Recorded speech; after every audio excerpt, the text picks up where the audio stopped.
back pose. Ayan, mapagpalang araw mga kasawlo. Kumusta po kayo? Kumusta po ang lahat? Ayan, laba day to day. Kaya magluluto muna po tayo ng ating pansit sotanghon gisado. Bali, yung gagawin po natin ay naghihimay na po ako ng ating chicken. Ayan, chicken breast. Ayan po na mga kasawlo. Tapos, bali magko-costing po kasi ako. Tapos, i-aalok natin dito yung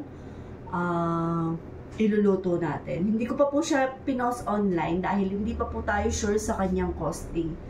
Pero ayan po, dahil lulutuin natin siya ngayon, dinagdagan ko na para makapag-costing tayo. Ayan, inihimay ko po muna pala yung ating chicken breast na nilaga. Tapos nahiwa ko na din yung mga gulay na gagamitin natin. Carrots, repolyo, chicharo at saka green bell pepper. Tapos yung panggisa po na bawang at sibuyas. Balikan ko na lang po kayo mamaya pag lulutuin na natin siya. Ayan! Naglalabot po si asawa kung may naririnig po kayo ingay. Ayan, mag-aano muna tayo. Mag-aatsuete oil muna tayo. Maglagay tayo ng atsuete sa strainer. Ganito po yung ginagawa ko para hindi na ako maghimay mamaya na tanggalin natin yung mga atsuete sa oil natin. Tapos ganyan lang po. Hanggang sa makulayan ng todo yung ating mantika.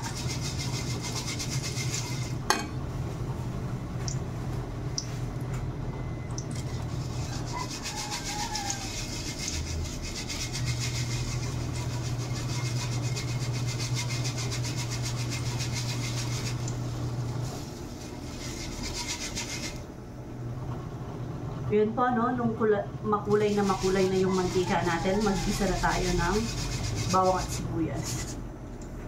Kasi, para walang away, pagsabayin na natin.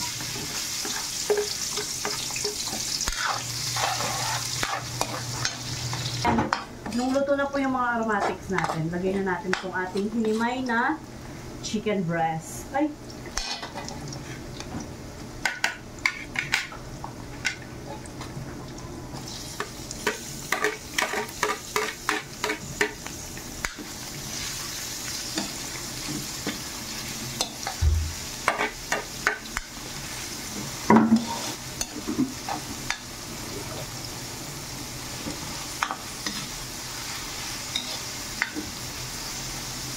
Yan. Nung kontento na po kayo sa pagtugisa ng inyong chicken, wala po tayong patis eh. Pero kung may patis po kayo, maglagay po kayo ng patis. Yan. Maglagay na tayo ng ating gulay. Una natin yung ating carrots at repolyo.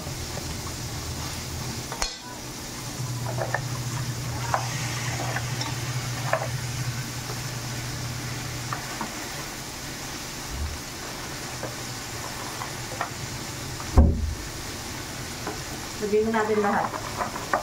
Sinakain naman ito ni asawa. Halin yan? Kali. Na? Kali. O sige, pala mo lang ang dito po. Nakain yun. Very good prayer. Thank you so. Ayan po.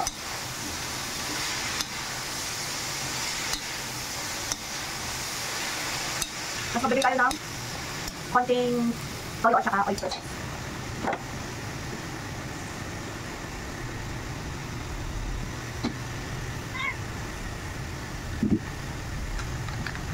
Para maganda lang yung kulay niya.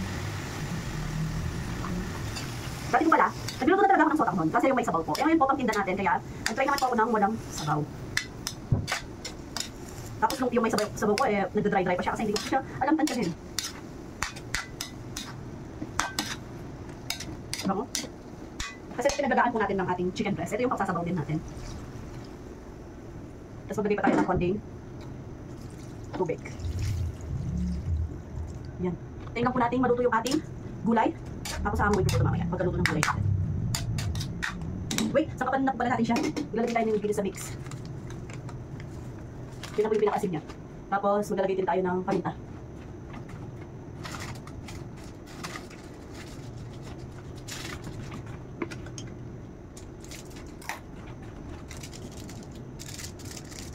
Palambutin lang po natin yung gulay natin. Tapos babalik po ako mamaya. Half cook na po yung gulay natin. Masarap kasi sa gulay yung half cook. Yung nalalasahan mo pa yung freshness niya. Freshness. Kagaya ko. Fresh ba yan, ate? Sobrang pawis. Ayan. Lalagay din po natin yung ating chicharo at saka yung ating bell pepper. Inuli po natin ilalagay ito pag malapit na nating hanguin yung ating gulay. Kasi po, madaling malata po yung chicharo at saka yung bell pepper. Mas maganda po siyang pangbenta kung buhay na buhay pa po siya. So, ayan, nalagay ko na po siya.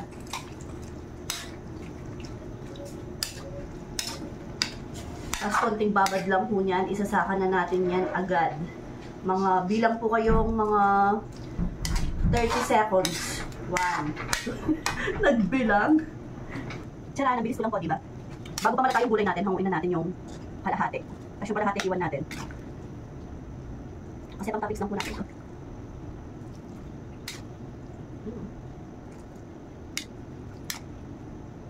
Ganda ng kulay, oh. Ayan. Tapos lagyan na natin yung ating noodles. Nadahanap po ako yung Sapporo na brand, kaso wala po dyan sa palengke natin Sapporo. Kaya ito na lang itong long yung binili natin. Hindi ko na siya ibinabad po kasi ito try ko pa lang naman siya. Baka agad siyang malata. Pero yung Sapporo po hindi siya agad nalalata. Lagyan na po natin lahat to. Bali kalahating kilo po pala to. Ito yung pinakamahal sa pansit sotanghon. Yung kanyang noodles po. Kalahating kilo nasa 120 pesos na po siya. Tinikman ko po ito, masarap siya mga kasapro. Ay, medyo matigas pa po siya. Dadagdag po tayo ng kaunting tubig. Maano pa siya, medyo chewy pa siya. Pero yung lasa po niya okay na. Okay na yan. Napaitin ko po siya ng konti, tapos okay na yan. So, ayan po na mga kasawlo. Nakamod po yung ate natin at nagkakanta siya. Luto na po yung ating sotanghon gisado. Ayan, nag-order po si ating Malo. Tapos alokin natin yung ibang mga kapitbahay natin. Yan. Yan po, no? May na-order po tayo. At kung ayaw nilang mag-order sa pilitan, ibibigay sa kanila. Hindi, cherries.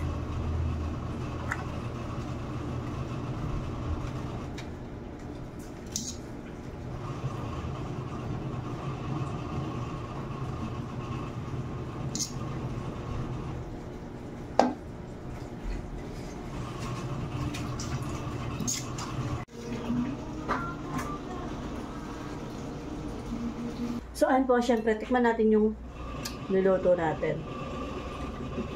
Yung lasang pansit gisado or sotanghon or gisado. Ha?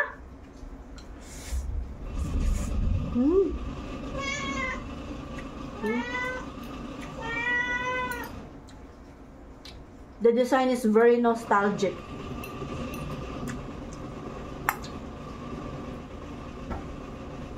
Kaya pala mayayaman lang yung mga may handa ng pansit sotanghon kasi mahal yung noodles niya.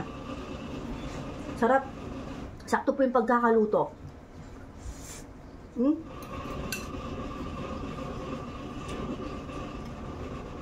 Pati yung lasa at saka yung texture ng noodles po.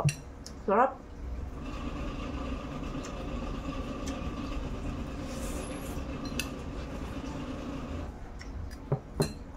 So, ayun po mga kasawla. Hanggang dito na lang. Bye. God bless us all po.